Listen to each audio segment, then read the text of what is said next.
हाँ तो नमस्कार, आप सभी का बहुत बहुत स्वागत है। चलिए हम लोग क्या क्या पढ़ रहे थे बताओ। देखो हिमालय पर्वतमाला पढ़ रहे थे।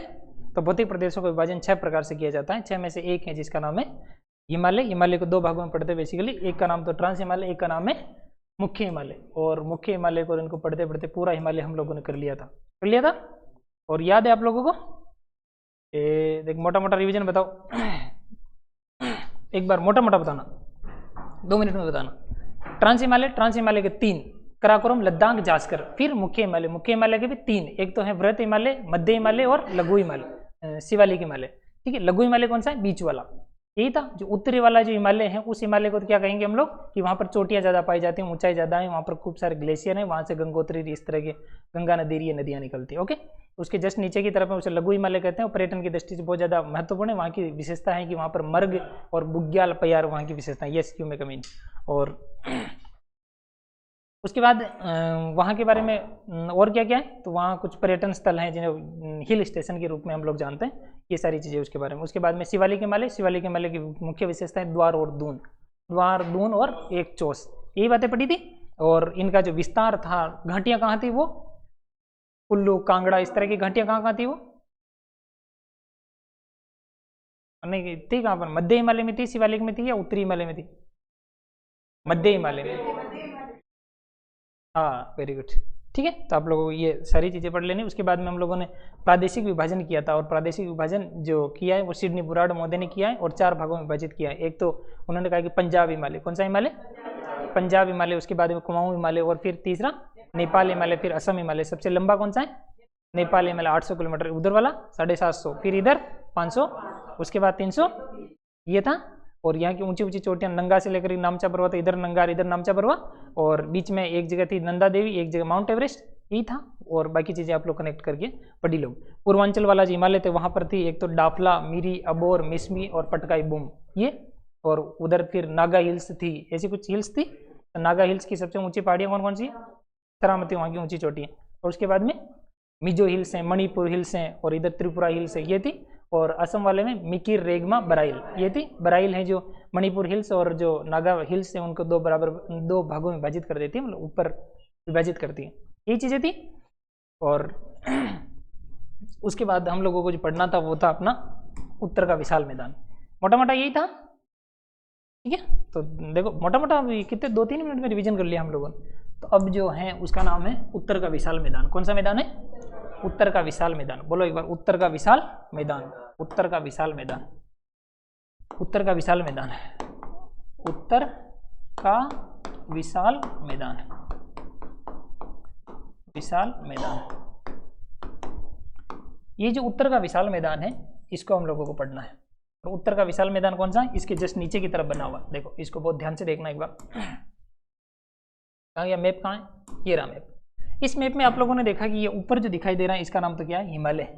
इस हिमालय के जस्ट नीचे की तरफ ये जो फैला हुआ दिखाई दे रहा है, ये जो फैलाव जो आपको दिखाई दे रहा है, इस फैलाव को कहते हैं, ये हरी हरी पट्टी जो आपको दिखाई दे रही इसे कहते हैं उत्तर का विशाल मैदान। कौन सा मैदान है?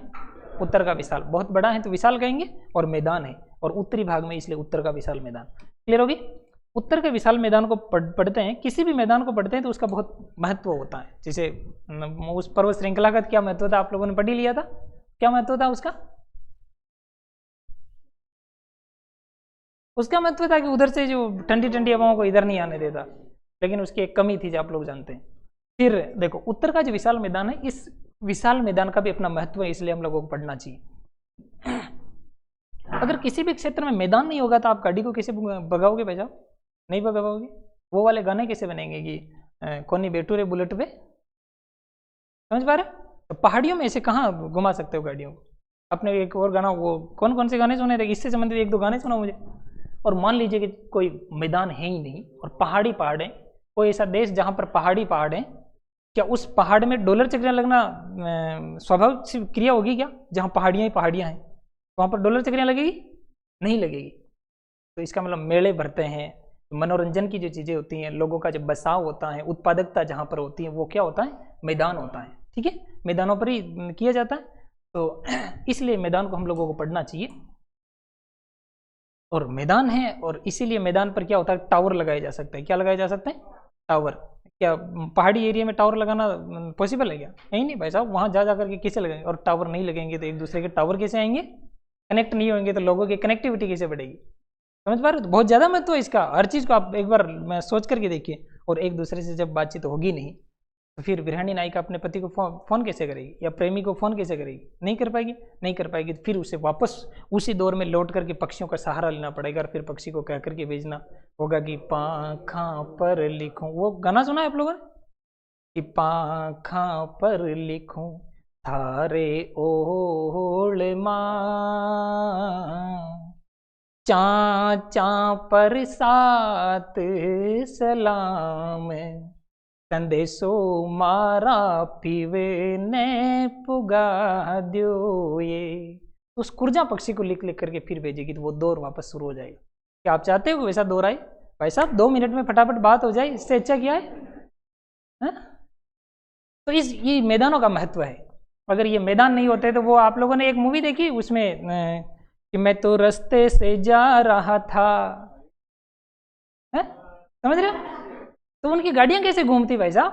पहाड़ों पे गाड़ियां घूम सकती? नहीं घूमती, नहीं घूमती। तो वो गाने कैसे गाते कि मैं तो रास्ते से ऐसे रास्ते करते उतने पे तो गिर जाते उधर, गुड़ जाते। तो अच्छा रास्ता था वो मैदान था, इसलिए अपनी गाड़ी को चला पा रहे थे। ये मैदान है, इसलिए सरकार जब जब भी विकास को प्रोत्साहन देना होता है तो रोड बना सकती है आराम से, वरना इन घाटियों को, इन पहाड़ों को तोड़ तोड़ कर कब तक ये दशरथ माझी की तरह काम थोड़ी करती। समझ पा रहे हो? और हर दौर में कोई दशरथ माझी होता नहीं है, बहुत मुश्किल होता है। तो सरकार के लिए भी आसानी है मैदानों में विकास का कार्य करना। और उत्पादक और आटो किसी जगह को खागी तो उत्पादकता बढ़ती है, उत्पादकता बढ़ती है तो आटा आपको मिलेगा, और फिर एक दूसरे से बतियाएगी हो कि आटो किसी जगह की खाओ। तो ये सब चीज़ें किससे कनेक्ट होती है? आप बहुत ध्यान से देखोगे ये सब चीज़ें किससे कनेक्ट होती है? सिमी चिक्की को खाओ। क्लियर होगी? तो मैदान क्यों पढ़ना है? तो मैदान इसलिए पढ़ना है कि लोगों की कनेक्टिविटी बनी रहे और वो टावर जाए नहीं, टावर यहीं पर लगाने, हम लोग गाड़ी को ढंग से चला पाए। और कोनी बैठू रहे बुलेट में, मत बैठ भाई साहब, मैं ऐसे तू बैठेगी तोड़ देगी इसको, तो ऐसे चलाना है। एक सीट वाली रखना। तो क्लियर होगी आपको? तो ये मैदानों का बहुत ज़्यादा महत्व है। और भारत का विशाल जो मैदान है, उत्तर का विशाल मैदान, इस उत्तर के विशाल मैदान को पढ़ना है। और जिस प्रकार से आपने वो जो मैदान, वो जो हिमालय पढ़ा है उसको 2 भागों में बांट करके देखा। एक तो भौतिक रूप से देखा कि आप लोगों ने, एक तो ट्रांस हिमालय होता है, एक महान हिमालय होता है, एक मध्य हिमालय होता है, एक दक्षिणी हिमालय जिसे शिवालिक कहते हैं, एक पूर्वांचल हिमालय होता है। ऐसे बांट करके देखा। एक आपने प्रादेशिक विभाजन किया, उसका किया 2 प्रकार से देखा कि एक तो किसी व्यक्ति विशेष के नाम पर आपने प्रादेशिक विभाजन किया, और एक किसके आधार पर किया? भूगोल के आधार पर किया। या भूगोल वाले नाम में आप लोगों को कोई किसी क्षेत्र का नाम दिखाई दे रहा था? आप लोगों ने कहा कि उत्तरी हिमालय, मध्य हिमालय और दक्षिणी हिमालय, या शिवालिक हिमालय, आप लोगों ने कहा उप हिमालय, आप लोगों ने कहा महान हिमालय, आप लोगों ने कहा वृहत हिमालय। तो इसमें किसी क्षेत्र का नाम आ रहा है? नहीं आया ना? किसी देश का नाम आएगा? नहीं आया इसमें कहीं पर भी। लेकिन जब आपने कहा कि नेपाल हिमालय, जब आप लोगों ने कहा कि असम हिमालय, जब आप लोगों ने कहा पंजाब हिमालय, इसका मतलब किसी न किसी राज्य का, किसी देश का नाम आ रहा है, किसी प्रदेश का नाम आ रहा है। जब प्रदेश का नाम बीच बीच में आ जाता है तो उसे प्रादेशिक विभाजन कहा जाता है। समझ पा रहे? तो इस उत्तर के विशाल मैदान का भी 2 प्रकार से विभाजन किया जाता है। एक तो होता है भौगोलिक विभाजन। कौन सा विभाजन होता है? भौगोलिक विभाजन। एक तो होता है भौगोलिक विभाजन, एक होता है प्रादेशिक विभाजन। एक तो भौगोलिक विभाजन, एक होता है प्रादेशिक विभाजन। क्लियर हो गया? एक होता है प्रादेशिक विभाजन। प्रादेशिक विभाजन ये किसने किया? आपको बस यही याद रखना है कि कौन कौन से विभाजन है। भौगोलिक विभाजन के अंतर्गत क्या होता है कि संरचनाएं कैसे बनती है। समझ पा रहे हो? संरचनाएं, तो उस संरचना के आधार पर देखते हैं। तो जब किसी भी क्षेत्र में विशाल मैदान बनेगा तो मैदान का मतलब ऐसा नहीं होगा कि सब जगह एक ही तरह की धरा पाई जाएगी। उस मैदान में भी विभिन्नता देखने को मिलती है। समझ पा रहे हो? तो विभिन्नता देखने को मिलती है। तो एक तो होता है यहाँ पर भाबर। क्या होता है यहाँ पर? भाबर। ठीक है। उसके बाद में एक होता है तराई। एक क्या होता है? तराई, तराई वाला क्षेत्र। एक यहाँ पर होता है जिसे कहा जाता है खादर और बांगर। खादर और बांगर, खादर और बांगर, खादर और बांगर, खादर और बांगर। एक जो होता है इनको कहा जाता है सम्मिलित रूप में जलोढ़। इनको क्या कहा जाता है? बेसिकली ये मिट्टी होती है। एक होता है गोखुर झील। एक क्या होती है? गोखुर झील। एक होती है गोखुर झील। एक जो होता है यहीं पर बनती है उसे कहा जाता है डेल्टा, क्या कहते हैं उसको, डेल्टा। तो ये चीजें आप लोगों को पढ़नी होती है, तो इसका भौगोलिक विभाजन समाप्त हो जाता है। क्लियर, समझ पा रहे हो। उसके बाद में जब प्रादेशिक विभाजन करना होता है, चिंता नहीं करनी ये क्या क्या है, अभी 2 मिनट में समझ में आ जाएंगे सारी। प्रादेशिक विभाजन के अंतर्गत जो नदियां हैं, उन नदियां कौन सी नदी से लेकर के कौन सी नदी तक, ऐसे इनका विभाजन किया जाता है। जैसे राजस्थान वाला जो मैदान है, एक तो कौन सा मैदान होता है, राजस्थान वाला मैदान, राजस्थान का जो मैदान है ये बना हुआ। ऐसे ही एक मैदान है पंजाब वाला मैदान, कौन सा मैदान, पंजाब हरियाणा वाला मैदान, पंजाब हरियाणा वाला मैदान, ठीक है। ऐसे ही एक बनता है गंगा वाला मैदान, गंगा का मैदान। और एक जो बनता है उसे कहा जाता है ब्रह्मपुत्र का मैदान, कौन सा मैदान, ब्रह्मपुत्र का मैदान। ये पंजाब हरियाणा वाला मैदान है, ये सतलज से बनता है, इसलिए इसे सतलज का मैदान भी कहा जा सकता है। क्लियर होगी। ऐसे कुछ विभाजन है हम लोगों को पढ़ने, चिंता नहीं करनी, बस इसको तो आप एक रफ आइडिया रखो कि एक भौगोलिक विभाजन होता है, ऐसा ऐसा कुछ होता है और ऐसा कुछ कुछ होता है, ठीक है। चलो बहुत ध्यान से समझना बात को।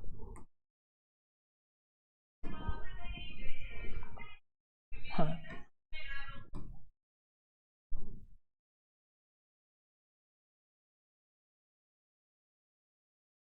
आप उनको पहले बता दिया करो कि प्लीज मैं अभी पढ़ने जा रहा हूँ, मुझे डिस्टर्ब मत करना।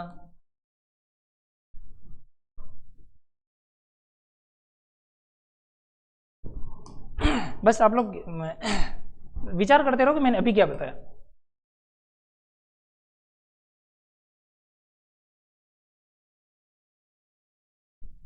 देखो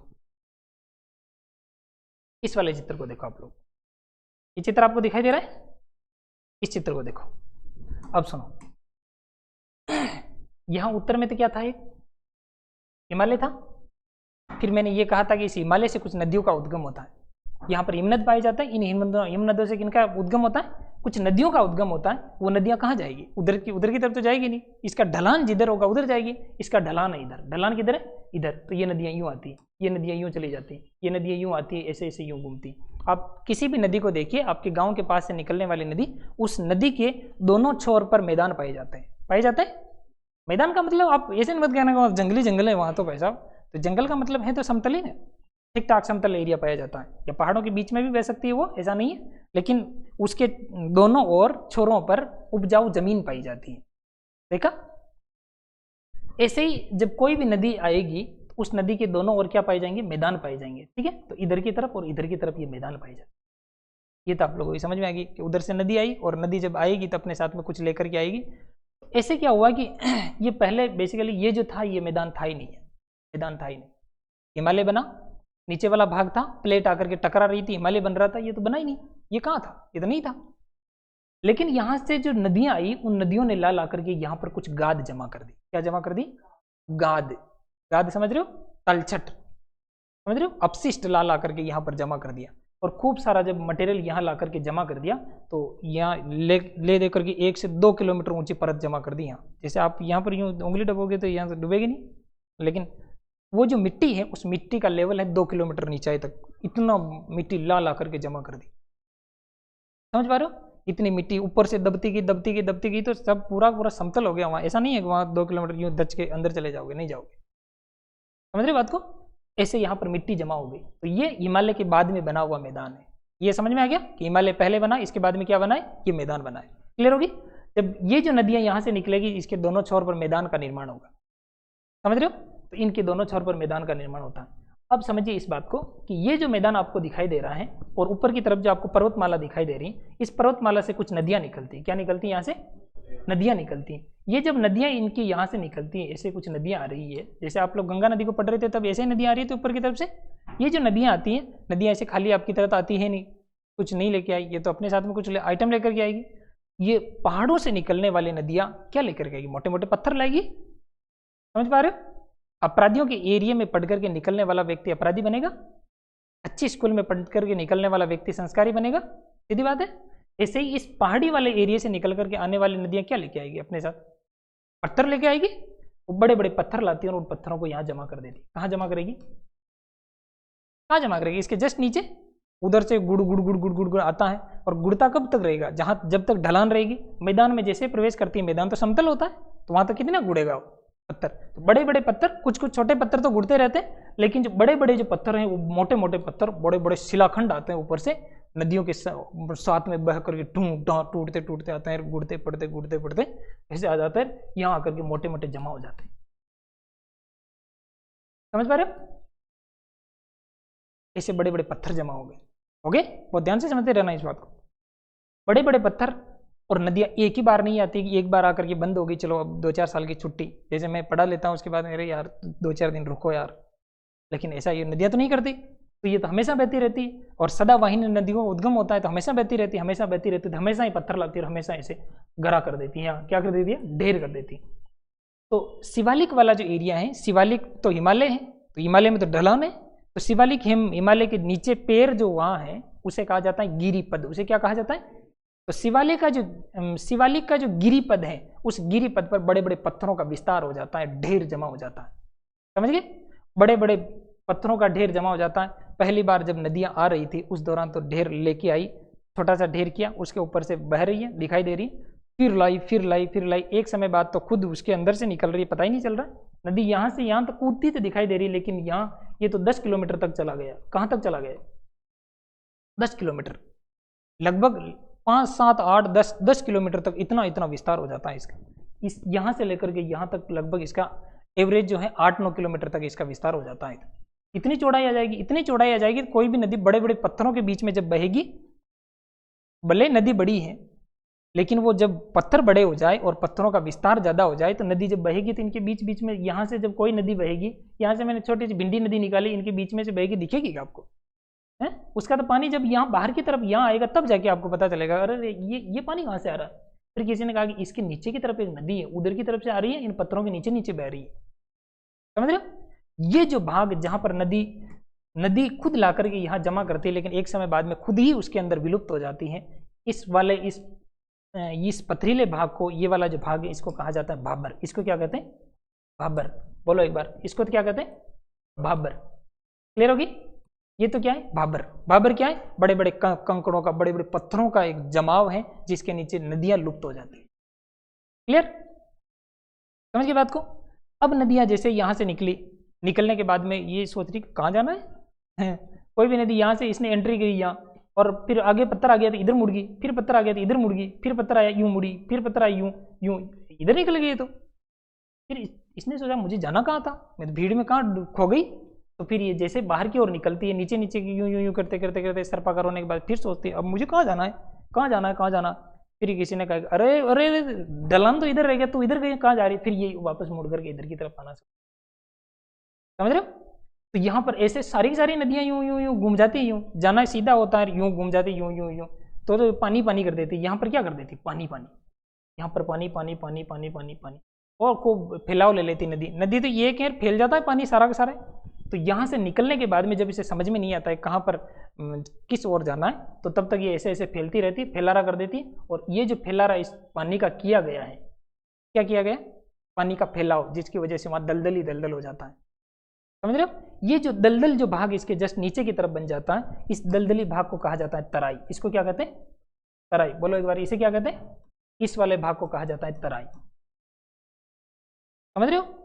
ये भी लगभग 10-15 किलोमीटर तक ऐसे तराई बन जाती है। तराई जैसे तराई नहीं करते, तराई करते हैं, तो तराई एक जगह थोड़ी करते हैं, पूरी दीवार को छंड बंड कर देते हैं। ऐसे यहाँ पर जो पूरा जो भाग छंड बंड हो गया है, उस छंड बंड भाग को क्या कहते हैं? और तराई गीला रहता है। तो नदियां ऐसे निकल करके आती है यहाँ पर। बोलो भैरू जी महाराज की है। ये तो नहीं, आप ऐसे यूं कर रहे हैं इसलिए कह रहा हूँ, दिखाई नहीं दे रहा है, कम दिख रहा है। डूंगरियाला की जय बोलो एक बार, डूंगरियाला की जय बोलो एक बार, अब बोलो एक बार जय। बस अब सही हो गई। मैं अभी डूंगरियाला आएगा सही कर देगा, देखना। समझ गए बात को? तो जब पहाड़ों से नदियां निकलती हैं तो अपने साथ में पत्थरों को लेकर आती है, बड़े बड़े पत्थरों का जमाव जिस जगह कर देती हैं। जमाव करते करते जमाव इतना बड़ा हो जाता है कि फिर खुद उसके अंदर डूब करके निकलती हैं। समझ रहे हो? प्रेम में भी ऐसे होता है। प्रेम आप कर रहे हो, आपको लग रहा है मैं इसको पागल बन रहा हूँ, कुछ समय बाद खुद पागल हो जाता है इसमें। ऐसे पागल बन है। ऐसे ही ये तो इसको लगता है कि मैं ढेर खड़ा कर रही हूँ, ढेर, और ये फिर जैसे ही इसने ढेर किया उसके ऊपर से बह रही है। किसी को पत्थर दिखाई नहीं दे रहे थे कि यहाँ भी पत्थर है, कभी क्या आप नदी में तैरते तैरते गए, ढां ऐसे लग गई हो, ऐसे होता है? कभी नदी में तैर रहे हो तैर रहे हो तैर रहे हो, यूं देखना मैं यहाँ से चमकी मारूंगा और कहाँ निकलूंगा बता, और आपने यूं चमकी मारी, यूं अंदर की तरफ यूं किया, इतने में ढां, अरे यार ऐसा होता है? किसी के साथ होता है? तो यहाँ जो शुरुआत में क्या होता है कि नदी पत्थर ला करके ऐसे डाल देती है, वहां पत्थर उसने डाले, डालने के बाद में नदी ऊपर की तरफ ऐसे बहती रहती है, और वो सोचते हैं कि देखो मैंने पत्थर को अंदर की तरफ दबा रखा है कि दिखाई नहीं दे रहा है, देख पत्थर दिखाई नहीं दे रहा है, लेकिन इतने में बच्चा बड़ा हो जाता है, मम्मी से बड़ा दिखने लग जाता है, और फिर वो बच्चा और आए यूँ पड़े पड़े तो वो तो और बड़ा हो जाता है। यस तो बड़े हो जाते हैं, तो जैसे पत्थरों का जो जमाव ज़्यादा हो जाता है तो फिर वो ऊपर की तरफ दिखने लग जाता है, फिर तो नदी लुप्त हो जाती है। तो वो जो नदी जिस जगह पर लुप्त हो जाती है, उस लुप्त भाग को, वो जो पत्थरों का जमाव है, उसको तो क्या कहते हैं? भाबर। और एक बार लुप्त होगी इसका मतलब क्या खो ही रहेगी? नहीं, आप जिन ख्यालों में खो जाते हो खोए रहते हो, थोड़ी देर बाद यूँ चेते, अरे सॉरी क्लास में ऐसे कहीं कहीं खो जाते हो, ऐसे ये नदी खो गई, खोने के बाद में खोई थोड़ी रहेगी, थोड़ी देर बाद में निकल जाती है, और बाहर निकलती, बाहर निकलने के बाद में इसको समझ में नहीं आता है कहाँ हूँ मैं, कहाँ क्लास में हूँ। ऐसे ही नदी भी ये सोचती है, अरे कहाँ जाना है मुझे, कहाँ जाना, अरे इधर जाना है, तो तब तक तो इतनी इतनी घूम जाती है, रुकती थोड़ी है, रुक के थोड़ी सोचती है, इधर इधर घूम जाती है, तो इतना इतना पानी का फैलारा कर देती, समझ रहे हो? तो इतना पानी फैला देती है। तो ये जो ऊपर वाला जो भाबर वाला जो भाग है, भाबर के जस्ट नीचे की तरफ जो यहाँ पर पानी का जो फैलाव है, और ढंग का फैलाव नहीं है, दलदल कर देती है, वहाँ सारा सारा कीचड़ कीचड़ कर देती है, तो वो जो कीचड़ नुमा जो भाग है, वो दलदली जो भाग है, उस भाग को कहा जाता है तराई। उसको क्या कहते हैं? दो बातें क्लियर होगी? ठीक है। अभी तक मैंने कुछ भी नहीं बताया, अभी तक ये बताया कि ऊपर की तरफ एक हिमालय है, और इस हिमालय से जो नदियाँ निकलती हैं, वो नदी, कोई भी नदी जब बह रही होती है तब उसके दोनों छोर, अब आप ध्यान से देखो कि दोनों छोर उपजाऊ नजर आते हैं, नमी की वजह से उपजाऊ हो, चाहे उस नदी में आने वाली गाद के फैलाव की वजह से उपजाऊपन उसमें आ जाता हो, दोनों तरफ मैदान दिखाई देते हैं हमें। तो कोई भी नदी, यहाँ पर बड़ी बड़ी नदियाँ इसी मैदान पर बह रही है, यूँ एक गंगा नदी बहती है, इधर की तरफ बह रही है सतलज नदी बह रही है, इधर के ऊपर की तरफ बह रही है, उसे कहते हैं सिंधु नदी, इधर की तरफ एक नदी बहती है उसे ब्रह्मपुत्र नदी कहते हैं। बड़ी बड़ी नदियाँ यहीं पर हैं, तो ढंग की नदियाँ हैं, तो इन नदियों के दोनों ओर बड़े बड़े मैदानों का निर्माण हो जाता है, और उसी मैदान को हम लोग उत्तर का विशाल मैदान कहते हैं। तो ये जो हरी हरी पट्टी आप लोगों को दिखाई दे रही है, ये क्या है? उत्तर का विशाल मैदान।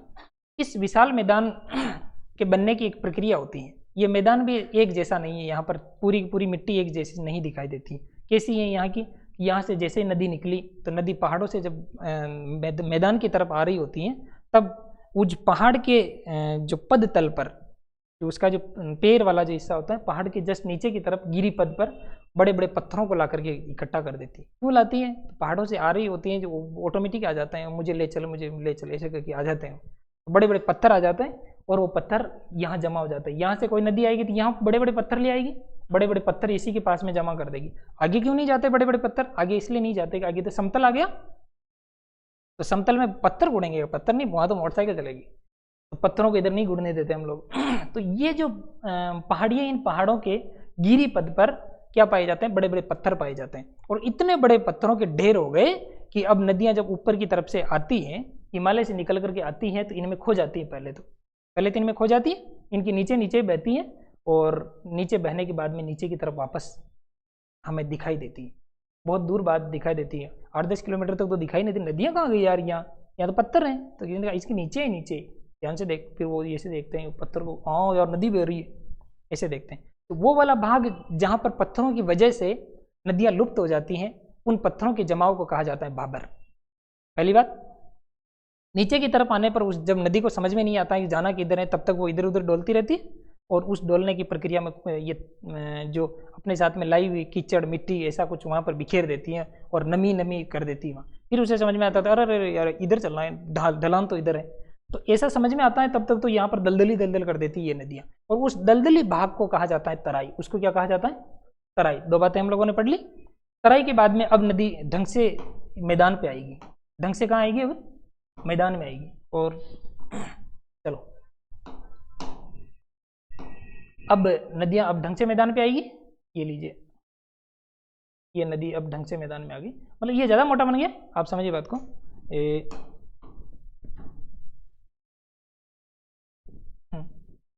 आपको क्या लग रहा है ये गया? नहीं गया, नहीं जाने दूंगा, ऐसे थोड़ी जाने दूंगा इसको। ठीक है ठीक है ठीक है, चलो समझो। उसके बाद में क्या होता है कि नदी दिखाई देने लगती है हम लोगों को, और दिखाई देने लगती है तो ऐसे ऐसे करके फिर बहने लगती है, फिर जाती ये नदियाँ इससे बाहर निकलती, तो इन दलदल वाले एरिया से फिर ढंग से नदी बहने लग जाती। समझ पा रहे हो? यहाँ तक की बात क्लियर हुई? दो बातें तो क्लियर होगी। अब मैं एक रफ मैप बना रहा हूँ, उसको बहुत ध्यान से देखना, उसी से सारा कॉन्सेप्ट क्लियर होगा आप लोगों को। ये मैंने बना दी है पहाड़ियाँ। ये क्या बनाई मैंने? पहाड़ियाँ। ये तो बना दी मैंने पहाड़ियाँ। ये पहाड़ियाँ बन गई, ठीक है। इन पहाड़ियों से मैं निकालता हूँ नदी। यहाँ से क्या निकाल रहा हूँ मैं? नदी। ये लीजिए, मैंने एक नदी निकाली, ठीक है। ये नदी जा रही है आगे।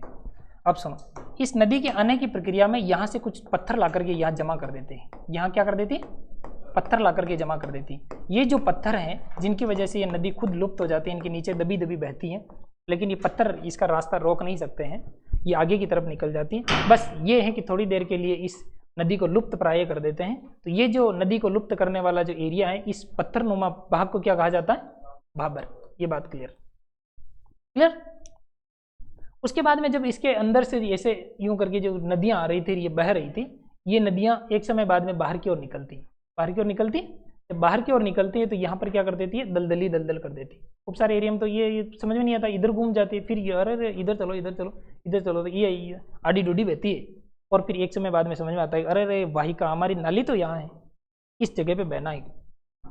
फिर इनको एक वाहिका मिलती है, फिर बहने लग जाती है। नींद आ रही? कोई बात नहीं, सो जाओ, बैठे बैठे सो जाओ यूं। चलो ये वाली बात समझ में आ गई? अब समझो। अब मुझे ये बताइए कि क्या इतना पानी किसी एक ही वाहिका में समा पाएगा?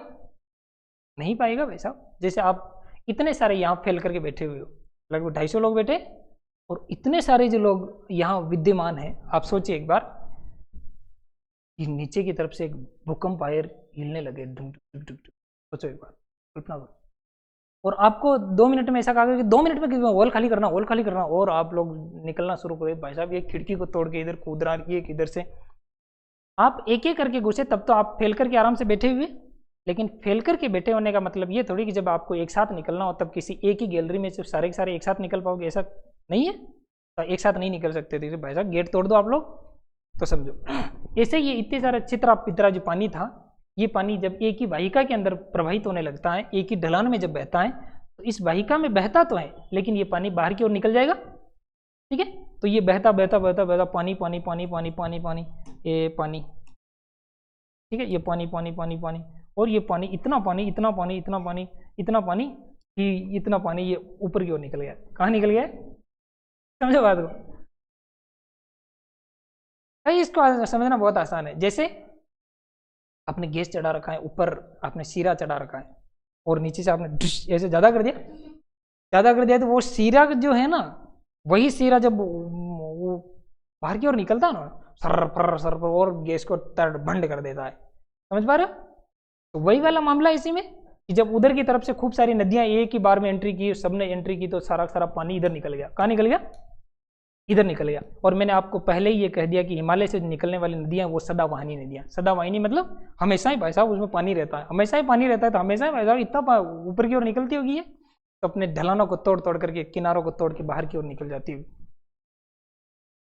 इसकी वाहिका कहाँ गई? वाहिका तो वापस बनाते हैं। इसकी ये वाहिका कहाँ गई? ये टिंग टिंग टिंग टिंग, ये वाहिका तो यही रह गई, और इस वाहिका से पानी कहाँ निकल गया? बाहर निकल गया। क्लियर हो रही है ये वाली बात? समझ में आ रही है? समझना है इसको, और नहीं आ रही है तो बस देखते रहो इसको। ये पानी बाहर आ गया है, आ गया? अब समझो बात को, बहुत ध्यान से समझना।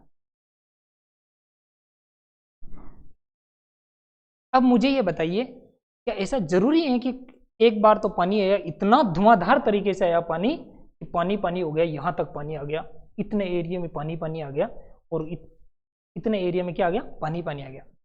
और पानी का मतलब पानी पानी ऐसा थोड़ी है वो कि फिल्टर करके आया हुआ पानी है जो यहाँ आएगा, उसके बाद में सबको धो धुआ करके सबको साफ सुथरा करके वापस चला जाएगा। तो उससे तो आता नहीं है, वो गंदा पानी आता है। वो तो गंदा पानी आता है तो वो अपने साथ में लाई हुई सारी गंद को यहाँ छोड़ देता है। समझ पा रहे हो? और गोबर अपने आप में उपजाऊ होता है, तो इस तरह का कुछ आइटम ला करके तलछट गाद को यहाँ पर बिछा देता है। तो इसका मतलब ये वाला जो भाग इधर की साइड जो इन्होंने बिखेर दिया है वो पूरा का पूरा क्या है, उपजाऊ हो गया, भाग उपजाऊ हो गया। इधर चावल की खेती करिए आप भाई साहब, चावल चावल लहराने लगेंगे। फिर तो फिर ऑटो जो है वो चावल वाला की चावल किसी जगह को होगी वो वाला चलेगा फिर गाना। अब सुनो, यहाँ तक पानी आया, पानी आने के बाद में एक बार तो आया, अगली बार पानी थोड़ा सा कम आया और इतनी जगह को नहीं जा पाया, बस ऊपर की तरफ आया तो सही, बाढ़ तो आई लेकिन बाढ़ यहाँ आई। अगली बार कहाँ तक आई बाढ़, यहाँ। और ये भी आप लोग जानते हो कि जब सदावाहिनी नदियाँ तो हर साल थोड़ी थोड़ी बाढ़ तो आएगी, सी आती है, लेकिन हर साल बाढ़ का जो परिमाप रहेगा वो क्या सेम रहेगा, क्या नहीं रहेगा, अलग अलग रहेगा भाई साहब। अब की बार तो बाढ़ यहाँ तक ही आई। कभी कभी आप लोगों ने अपने घरों को देखा, और भाई साहब एक बार तो बारिश आई थी ना, यहाँ तक पानी आ गया था अपने नदी का। फिर आज क्या है, आज तो वही है, पिछले साल क्या, पिछले साल भी वही था, उससे अरे वो तो 10 साल पहले की बात है, 10 साल पहले आ गया था यहाँ, ओ भाई साहब यहाँ, और लकड़ियाँ और उसके साथ में कुछ आया था आइटम यूँ, एक गधा बहता बहता आया था, यहाँ खड़ा हो गया था। ऐसे करते हो आप लोग, ऐसे देखा होगा ना। तो सुनो, तो ऐसा हो सकता है कि पानी कई सालों बाद या बहुत सालों का गैप लेकर के यहाँ तक पहुँच गया हो पानी, और ऐसा तो होता ही है कि हर साल बाढ़ आती है, यहाँ तक तो पानी आता ही है। ये नॉर्मल सी बात समझ में आएगी। अब मैं इन दोनों के बीच में एक छोटा सा गैप देता हूँ। गैप देने का मतलब कैसे दूँ गैप,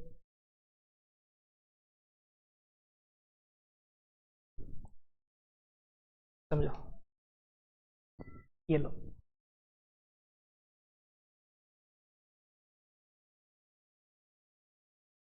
समझ में आएगी।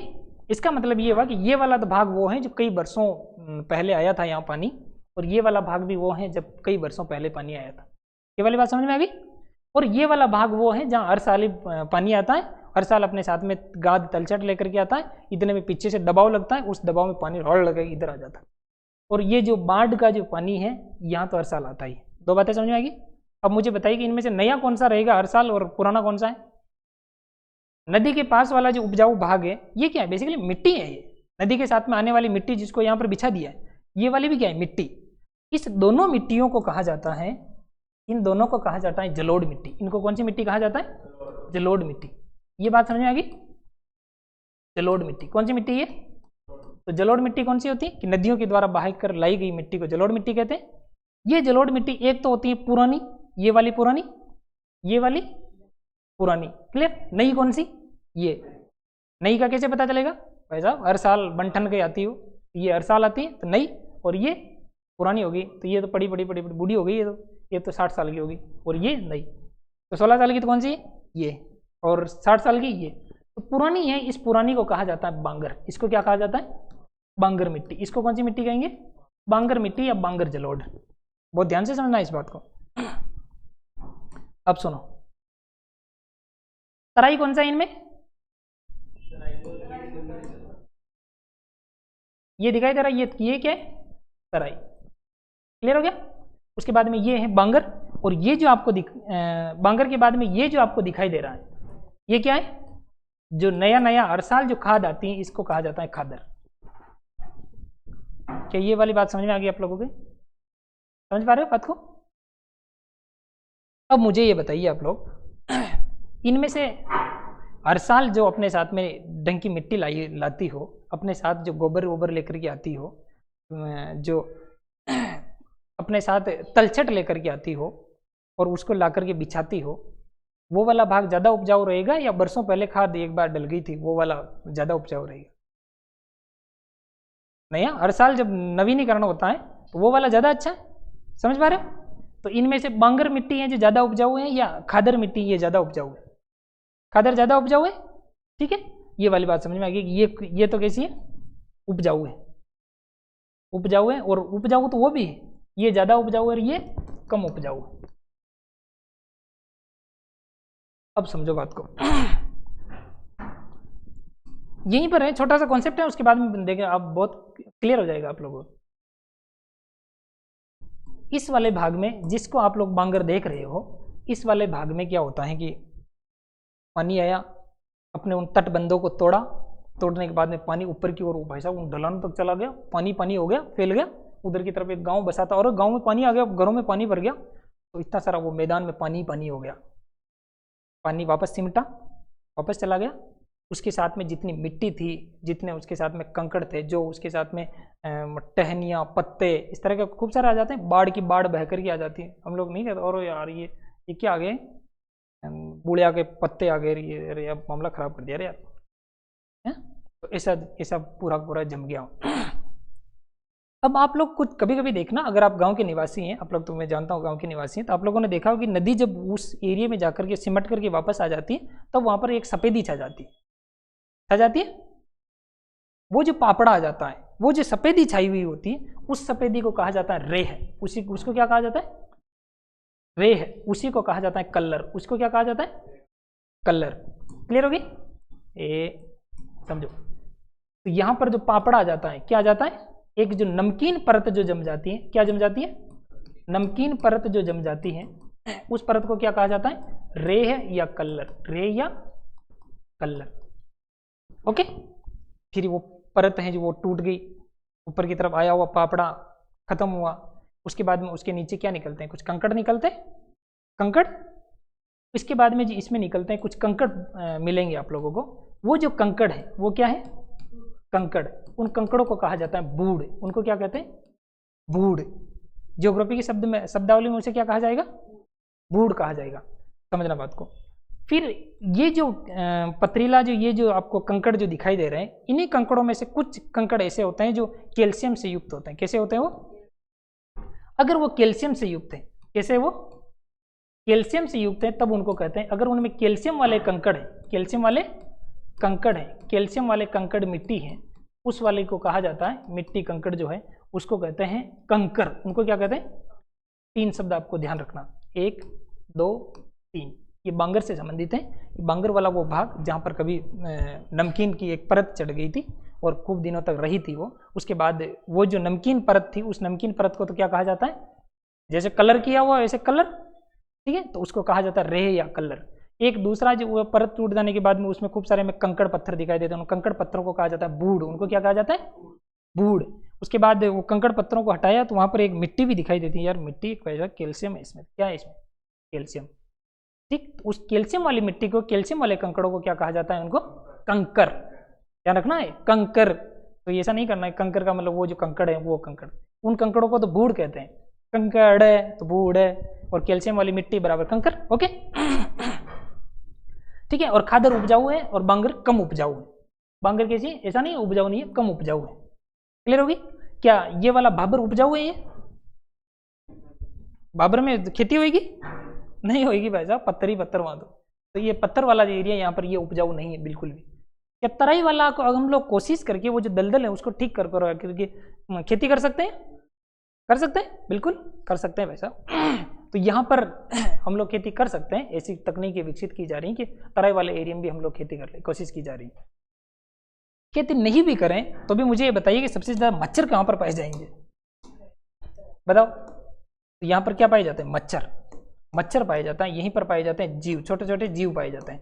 जीव पाए जाते हैं तो यहीं पर जो जीवों से संबंधित कुछ अभ्यारण्य जैसा कुछ विकास अगर करना हो तो यहीं पर किया जाएगा। ठीक है, क्योंकि यहाँ छोटे छोटे जीव है, उनका संरक्षण करना है। तो मच्छर जीव इस तरह के यहीं पर पाए जाते हैं। और खादर उपजाऊ, ज़्यादा उपजाऊ, और बांगर कम उपजाऊ। बांगर में कुछ चीज़ें पाई जाती है, रेह। कलर तो क्या होता है? नमकीन परत। और कंकड़ क्या होते हैं? बूढ़। बूढ़ क्या होती है? कंकड़ होती। और ये जो है कंकर, कंकर क्या होती? कैल्शियम वाली मिट्टी। ओके। अब नदी आगे की तरफ चल रही थी। ठीक है, ये नदी ऐसे आगे की तरफ चल रही थी ऐसे। तो रास्ते पे एक मोड़ आया कि मैं तो रास्ते से जा रहा था, मैं तो भेलपुरी खा रहा था, रास्ते से जा रहा था, भेलपुरी खा रहा था।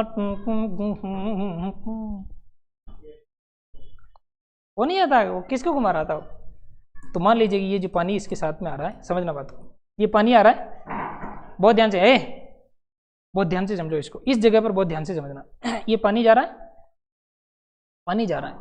अगर कोई मोड़ है, आपने कभी गाड़ी चलाई, गाड़ी चलाई, मोड़ है, और आपने अगर ब्रेक लगा करके थोड़े धीरे से अगर वहां पर मोड़ में आपने कट मार लिया, या धीरे से ले ली, तब तो आप लोग सेफ हो, निकल सकते हो। और कभी कभी आप थोड़े फॉर्म में हो, आपने थोड़े ढंग के कपड़े पहन रखे हैं, उसके अगर हाँ चश्मा आपके पास है, ठीक है, हाँ, और इसी दौर में उस मोड़ से गुजरने के दौरान ही कोई फिर और विश्व सुंदरी पास से गुजर रही हो, और तब आपको अपनी स्पीड को बताना हो उसे, और 2 बटन ऊपर से खुले हो, एक जैकेट और जैकेट ऐसे पीछे लहरा रहा हो, उस लहराते हुए जैकेट को अगर बताना हो तो क्या करोगे आप लोग? उस समय ऐसे यूं हिला हिला के बता नहीं सकते, क्या तरीका है भाई साहब? वही है रेस, आपने रेस मारी, आपने ध्यान नहीं दिया कि सामने क्या है, ऐसे यूं करके कटे, तब क्या दशा होगी, समझिए? तब क्या होगी, सीधी सीधी यहाँ से फिर यहाँ पहुंचेगी घटी ऐसे होता है। अब समझो बस, अगर ये वाली कॉन्सेप्ट आपको पता है तो ये पूरा समझ जाए। नदी आ रही थी, आराम से आ रही थी नदी, आराम से आते आते पीछे से इसे कुछ ऐसा झटका लगा कि अरे रे धीरे धीरे चल रहे हैं हम लोग, कब पहुंचेंगे? और इसने अपनी तेज रफ्तार को तेज किया, और इसने किया भूं, इसने और 60 गिर 70 गिर ऐसे कुछ रेस लगाया। नदी आ रही, नदी ने भाई साहब रेस लगा लेती, और नदी रेस नहीं भी लगाई तो पीछे से लगा दिया धक्का। पानी ऊपर से ज़्यादा जाए हिमालय वाले एरिया में, कभी कभी आप लोग नहाने गए और इसने में किसी ने कहा कि और वो देखो बारिश हो रही है, वो पहाड़ियों पे बारिश हो रही है भाई साहब, पानी ज़्यादा आ सकता है, बाहर बच्चों को बाहर निकालो, पानी ज़्यादा आ सकता है, ऐसा कहा कभी? आप लोग नहाए कम हो तो ऐसा कह देते, पता लग जाता है कि पानी का स्तर बढ़ रहा है, इसका मतलब ऊपर वाले एरिया में बारिश हो रही है, यहाँ तो नहीं हो रही। ऐसे ऊपर वाले एरिया में अगर बारिश हो जाए तो पानी का स्तर बढ़ेगा, पानी का स्तर बढ़ेगा तो यहाँ जो इसकी जो स्पीड थी वो स्पीड बहुत तेजी से बढ़ेगी। और कभी कभी कई बार ऐसा हो जाता है कि पानी की स्पीड इतनी तेज हो जाती है कि जैसे वो बटन खोले हुए उस व्यक्ति की भांति, और यहाँ से सीधा की सीधी डाई लगा देती है, यहाँ सीधी डाई लगा दी उसने, और ये डाई लगाई थी, यहाँ पहुँच गई नदी। अब मुझे ये बताइए, हम कोई भी जगह है ऐसे यूं करके यूं करके यूं करके यूं करके जा रही हो, और आप लोगों को पता है कि यार इसमें कौन सा, इस जंगल में कौन सा शेर रहता है यार, मैं तो कुछ नहीं, गिद्दड़ है, और गिद्दड़ को तो मैं भगा दूंगा, इस डंडा लेकर के आप ये पगडंडी बना के निकल सकते हो वहाँ से सीधा रास्ता। तो अगर इसने एक बार जो ये सीधा रास्ता देख लिया तो मुझे बताइए कि अधिकांश मामलों में क्या हो सकता है, संभावना इधर जाने की ज़्यादा है कि इधर जाने की ज़्यादा है? एक बार जो इसने ये पगडंडी देख ली तो फिर ये आती है, इसमें निकलती है, सीधी इधर आ जाती है, इधर आ जाती है, और इधर जो पानी भरा था वो यहाँ पर कई दिनों तक भरा रहता है। ये सोच रहा है कि मैं जाऊँ थोड़ा सा, ये कहते हैं नहीं नहीं मुझे निकलने दे पहले, ये निकलता है, इसको निकलने नहीं देता, ये वाला पानी भरा ही रह जाता है। और इसको बहुत ध्यान से देखिए, गाय के खुर की भांति बना हुआ है, गाय के खुर की भांति बना हुआ, इसको कहा जाता है गोखुर झील। इसको क्या कहते हैं? इसको कहा जाता है गोखुर झील।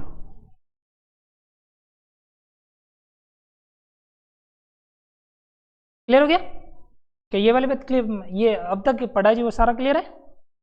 ओके, अब सुनो, आगे सुनो, आगे अब कहाँ जाएगी? अब कहीं नहीं जाना भाई साहब, इसको सीधे सीधे, अब इतनी देर जितना नाटक करना था और इधर उधर निकलना था निकल गए, कभी तो उधर निकल रही है, कभी इधर बांध तोड़ के निकल रही है। अब तो पीछे से एक धक्का लगता है और जाकर के कहाँ गिर जाती है? ये जो समुद्र है, ये क्या है? समुद्र, और समुद्र में जाकर के गिर जाती है, समुद्र, और समुद्र में जाकर के ये गिर गई, यहाँ गिर गई। जब समुद्र में ये नदी गिरती है तब एक त्रिभुजाकार आकार लेती है। यहाँ पर क्या लेती है? त्रिभुजाकार आकार ले लेती है। यहाँ कैसा आकार ले लेती है? ये तो चतुर्भुज बन गया, ऐसा करके ये त्रिभुज बन जाता है। यहाँ क्या बन जाता है? यहाँ ये जो त्रिभुजाकार आकार लेकर के यहाँ पर जो गिरती है और यहाँ पर जो यह खूब सारा ये गाद तलछट ला करके यहाँ जो जमा कर देती है, इस वाले एरिया को कहा जाता है डेल्टा। इसको क्या कहते हैं? डेल्टा। ग्रीक भाषा का शब्द है जो नील नदी के लिए सबसे पहले प्रयोग किया गया था, डेल्टा। उसको क्या कहते हैं? तो जब ये नदी है, ये चतुर्भुज बन गया, ये चतुर्भुज में ऐसा नहीं है, चतुर्भुज भी बन जाए तो बन जाए ऐसा कोई, हाँ ये जो भी। तो जब ये नदी कहाँ गिरती है? बंगाल की खाड़ी में गिर रही होती है ये नदियाँ, उस दौरान किसका निर्माण कर देती है? डेल्टा का निर्माण करती है। तो त्रिभुजाकार आकृति बनाती है, वहाँ पर गाद तलछट को ले जाकर के समुद्र में जब जमा करती है तो उस जमा किए हुए भाग को कहा जाता है डेल्टा। उसको क्या कहा जाता है? डेल्टा। डेल्टा में भी ऐसा है, एक तो डेल्टा का नीचे वाला भाग, एक ऊंचा वाला भाग। नीचे वाले भाग को कहा जाता है बील। उसको क्या कहते हैं? ऊंचा वाला भाग होता है उसको कहा जाता है चार। उसको क्या कहा जाता है? ये वाला भी ध्यान रख लेना आप लोग।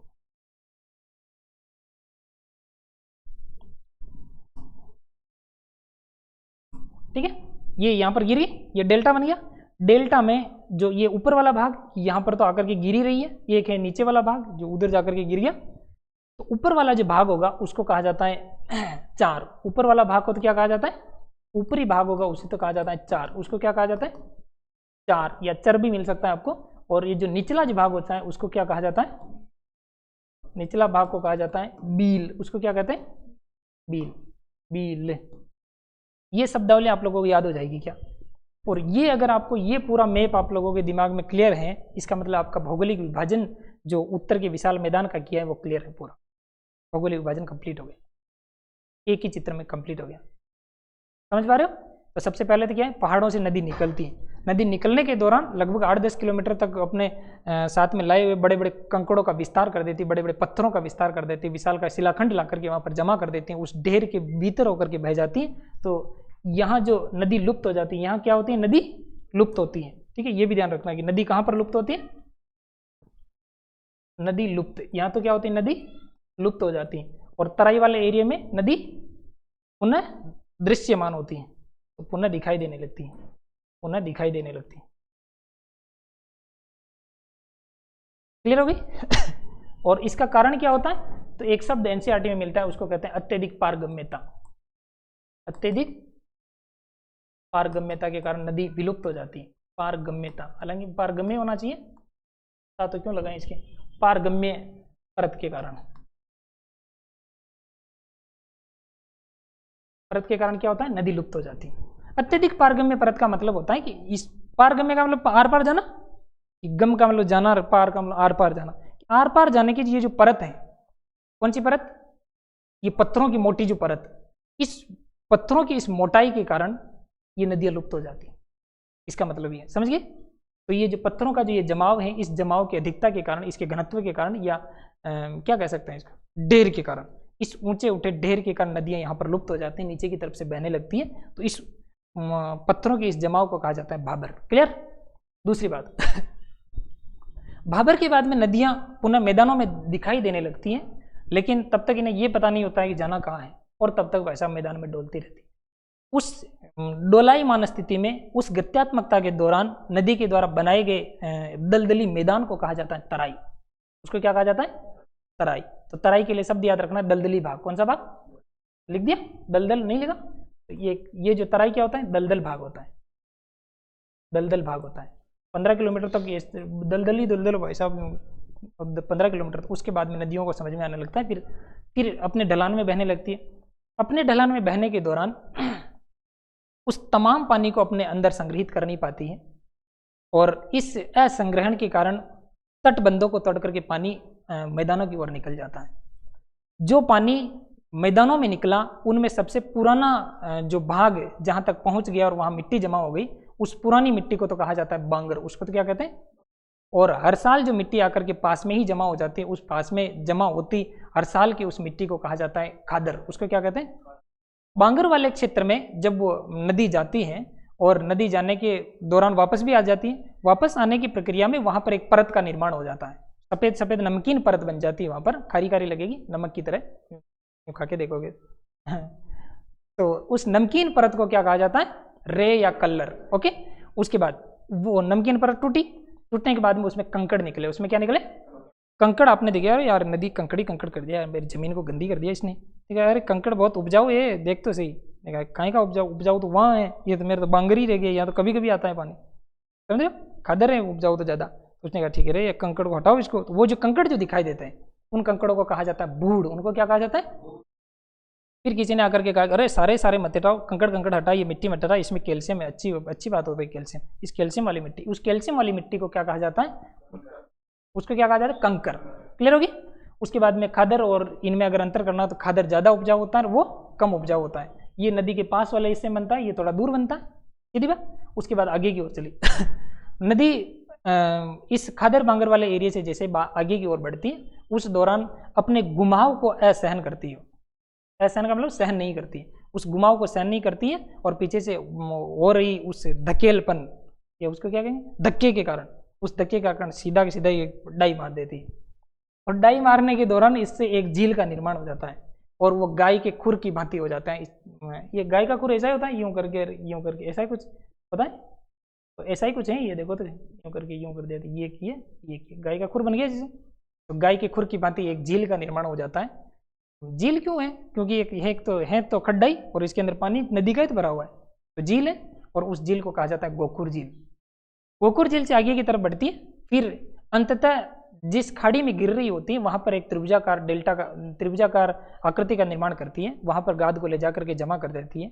उस भाग को कहा जाता है डेल्टा। उसको क्या कहा जाता है? डेल्टा। एक ग्रीक भाषा का शब्द है जो नील नदी के संदर्भ में सबसे पहले प्रयोग किया गया है। फिर ये जो डेल्टा है, इस डेल्टा में एक तो ऊपर वाला डेल्टा होता है, एक नीचे वाला डेल्टा होता है। तो ऊपर वाला जो डेल्टा कुछ नहीं होता, आप लोगों ने डेल्टा नाम सुना है? और वो डेल्टा भाई साहब वो मत जाइए, ऐसा कहा गाँव में तो ये खूब सारे अच्छे अच्छे शब्द प्रचलित हैं इसके लिए। वो जो डेल्टा शब्द है दैट इज डेल्टा, समझ रहे हो? तो ये जो डेल्टा है, डेल्टा का ऊपर वाला जो भाग होता है उसको क्या कहा जाता है, और जो नीचे वाला भाग होता है उसको कहा जाता है बी। क्लियर? तो ये जो आपका जो विभाजन था, कौन सा विभाजन? नहीं, भौगोलिक विभाजन, संरचना के आधार पर किया गया विभाजन, वो कंप्लीट हो गया। समझ आ गई? अब सुनो, बहुत ध्यान से देखो इसको। कहाँ गया? हाँ, दिमाग तो कनकता रही है। अब सुनो, क्या आपका ये वाला भाग कंप्लीट हो गया? तो जलोढ़ के दो प्रकार हैं। जलोढ़ के कितने प्रकार हैं? दो। कौन कौन से प्रकार है? एक तो नहीं ये जलोढ़, इस जलोढ़ के कितने प्रकार है? खादर और बांगर। जलोढ़ के कितने प्रकार के? भौगोलिक और प्रादेशिक। कैसे कैसे लोग हैं? आपकी भेरू जी रूस रहे हैं, आपको पता नहीं है?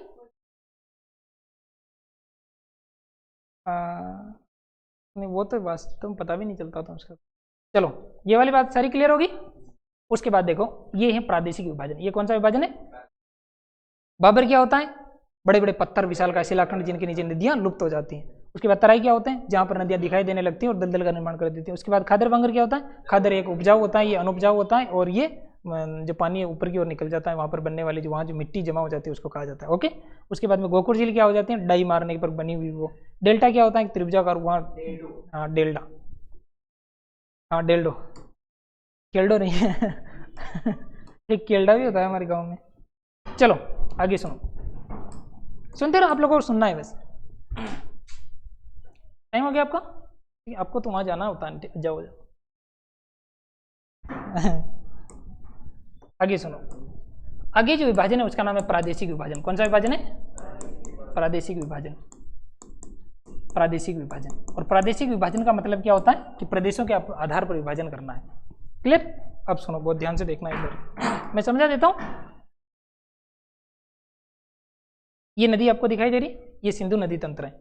ये सिंधु नदी, अगर ये सिंधु नदी कहाँ दिखाई दे रही है आपको? ये जा रही है, क्यों जा रही है ये सिंधु नदी। क्या सिंधु नदी, यहाँ तो पहाड़ है, चलिए पहाड़ों में तो क्या ही बनेगा, लेकिन पहाड़ों से निकल करके अटक नामक स्थान से, अटक से अटकना बंद कर देती है, इसका मतलब मैदानों में आ जाती है। अटक नामक स्थान से जब ये मैदानों में आती है तो उसके बाद में इस मैदान पे ला करके जमा नहीं करेगी कि अपने साथ में लाए हुए आइटम को करेगी। तो यहाँ पर क्या अपने साथ में जो आइटम को लेके आएगी, यहाँ कुछ मैदान का निर्माण नहीं होगा, होगा?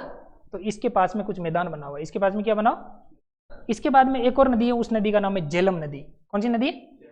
झेलम के बाद में बताओ, सिंधु, झेलम, चिनाब, रावी, व्यास, सतलज।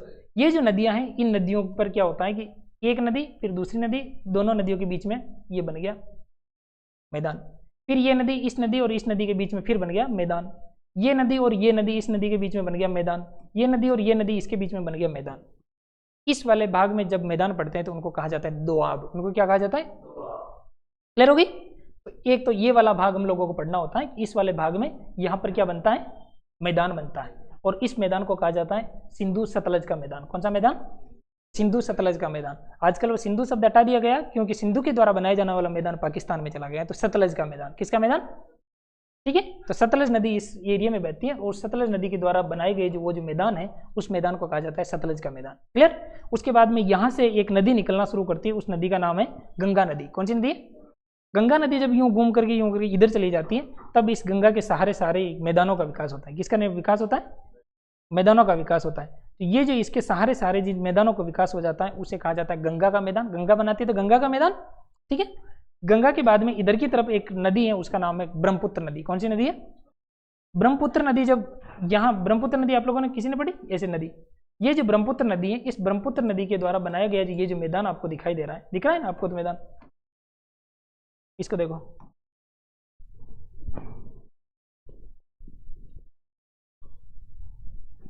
ठीक है, अब समझो बात को। ये वाली जो नदी कौन सी है, ये कौन सी है, ये सतलज है, इनके बीच में अन्य नदियाँ।